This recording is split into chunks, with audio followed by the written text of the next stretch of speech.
প্রবাসীদের ব্যাপারে যারা মেডিকেল করান, মেডিকেলে যে ভুল সিদ্ধান্তের কারণে প্রবাসীদের যে অনেক প্রবাসীর জীবন নষ্ট হয়ে গেছে, এইটা এখন কিছুটা হইলেও রক্ষা হবে।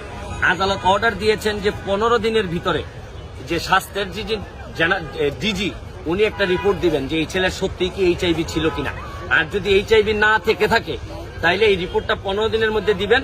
তাইলে আমরা এই ছেলের পক্ষে 21 লক্ষ টাকা ক্ষতিপূরণ দাবি করছি এবং সারা পৃথিবীর যত অনলাইন আছে অনলাইন থেকে এই ছেলের নামে যদি মিথ্যে হয়ে থাকে এই রিপোর্টটা সরাই ফেলতে হবে। শুনেন, এরকম শত শত প্রবাসী আছে যাদের এই মেডিকেলের নামে অনেক নির্যাতন করা হয়েছে, অনেক ঘুষের ব্যবস্থা করা হয়েছে, নানা ধরনের ঝামেলা করা হয়েছে।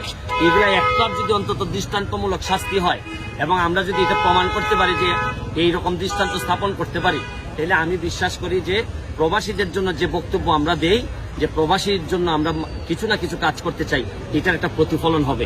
আর আপনাদেরকে আরেকটা কথা বলে রাখতে চাই, প্রবাসী